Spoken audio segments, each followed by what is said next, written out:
Yuri stared at the single bullet that he was saving. Not one for the mutants that would try to rip him apart, or for one of the many stalkers that were hunting him. No, this bullet was for himself. The thunder boomed and the piercing white light of lightning lit up the rotting farmhouse that he had hidden himself in for the night. It was cold, but there was no fire. It was lonely, but there were no friends to trust. As Yuri sat slumped up against the wall, he gazed at the dying shell of what was once a warm house, not unlike his own. Lost in his own thoughts, he began to drift in and out of memories. He tried to remember what fresh food tasted like and what a warm bed felt like, what his children's laughter sounded like. Each day he felt it harder to remember, as if there was a fog in his mind, allowing him to see shapes in the distance, but no real details. As the thunder boomed once more and water began to slowly drip onto his head, Yuri was pulled from his attempts to remember. He reached down into his left breast pocket and retrieved his PDA. His thumb tapped on the screen, and he began to scroll, looking for any weather reports. There was no real way to be sure what the weather patterns in the zone would do, but it was a small comfort to hear that a storm would be over, or that an emission wasn't expected that day. At any rate, it was something to do, while the storm outside forced him into shelter. Yuri read through the old messages and planned his next moves on his map. Outside, between the rain and wind, he could still hear the moaning sounds of the dead as they shambled through the streets. He glanced out of his window and watched as the zombies shuffled by. They didn't seem to notice him, and he was far too smart to try and fire a shot inside a Lemansk at night. Yuri knew that it would have been better to find higher ground, but street level would be fine. He looked back at his PDA, marking the known anomalies that he had seen. His task was interrupted by a scream. Then some shouting. He paused, his ears perked as he looked up. For a moment there was only the sound of rain. He could hear the shouting again for a brief second, only for it to be drowned out by the sound of gunfire. Yuri jumped to his feet. He put the PDA back in his pocket before snatching his backpack and his AK that were sat next to him. The floor creaked as he crept up to the broken window that looked out onto the street. He peered out towards the sounds. There was nothing but the long-abandoned city streets. He scanned the lines of abandoned cars, rusting in the rain, looking for any sign of movement. The shots were close, probably within a block or two of him. It could be anything in this place. Mutants stalked the streets at night with impunity. Stalkers roamed about scavenging for supplies. Yuri wondered who it could have been. There were many people who came to this forgotten city in search of a path further north, or simply looking for better artifacts to take back to a trader. There was no real way of knowing who was doing the firing, but he hoped that it was a random stalker caught between mutants and survival. Again, gunfire cut through the rain. Through the sounds of combat, he heard the shooter screaming for help. Yuri gritted his teeth. He knew better than to risk his life for another stalker. The screams continued through the rain. Lightning lit up the street once again, and revealed more zombies, shuffling their way towards the screams. Son of a bitch! He moved the selector switch off of safe and slung his gun over his shoulder. Yuri scanned once again, looking to his left and right, ensuring that there were no zombies close enough to grab him as he threw his leg over the window frame. As soon as he left the safety of his shelter, he dashed for the nearest car and ducked behind it. Peeking over the top of the rusted vehicle, he noted the line of cars that stretched down the left side of the street. The screaming sounded like it came right around the corner. The rain began to soak his jacket as he put his hood up. Trying to keep as low as he could, he darted behind the first of the cars and kept creeping forward. As he slipped down the street, a shadowy figure was suddenly illuminated by the flash of lightning, only meters in front of him. He froze, watching the dead man sluggishly move towards the screams, its back turned to him. Yuri grasped at the sheath on his belt and unbuttoned it. He slowly slid the knife out and grasped it in his hands. He kept moving forward, crouched. He watched as the creature shambled, awkwardly putting one leg in front of the other, as if its knees were locked and its shoes were made of concrete. As he came upon the zombie, he grabbed its face and pulled down, jamming the knife into the back of its neck. As the creature convulsed and moaned, he forced it to the ground before stabbing it over and over again in the heart. Yuri rose slightly, scanning the street, watching for any sign that he was detected. Nothing had changed. He dashed to the nearest intersection and hugged the wall of the corner building. The sound of the screaming once again broke the sound of rain pattering off Yuri's hood. As he slowly pushed his head around the corner of the building.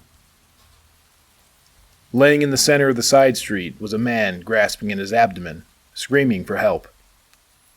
Yuri watched as the zombies began to lunge at him, only for the stalker on the ground to raise a pistol. The gunshots rang and echoed through the dead city.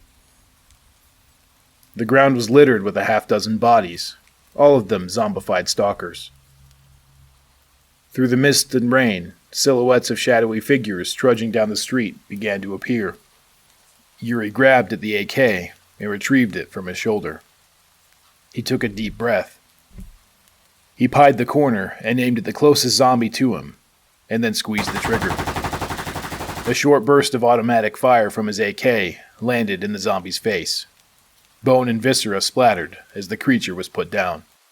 Yuri shouted to the wounded stalker, "Don't shoot! I'm coming!"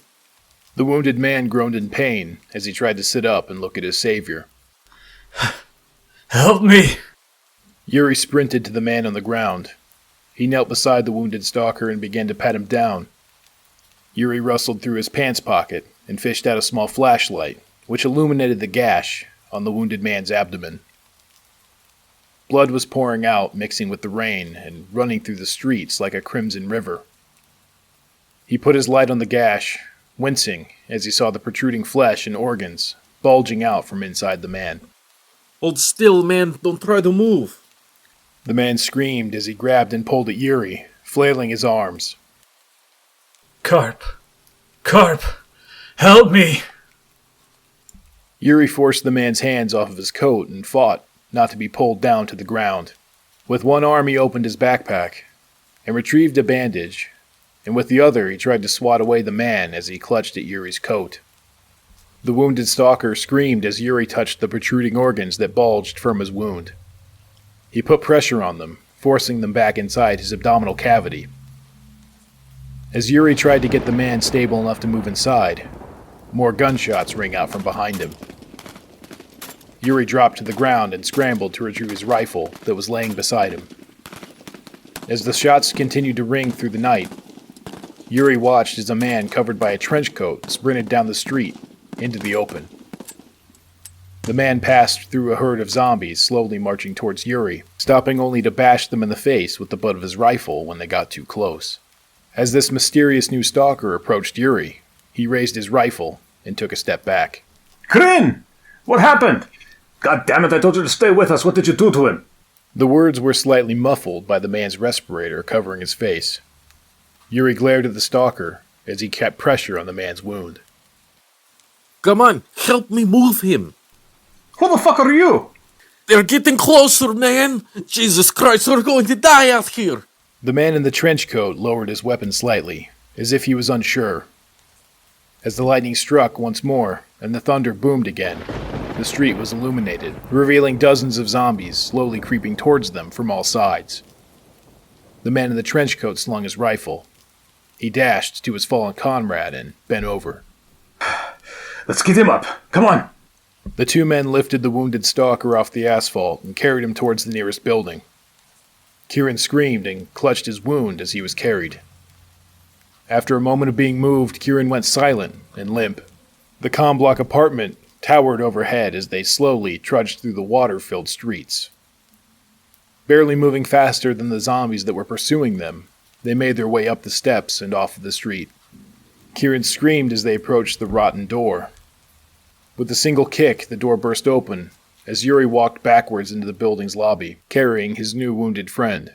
Between the flashes of lightning, Yuri could make out the stairs going to the upper levels, trash and rubble and refuse littering the floor.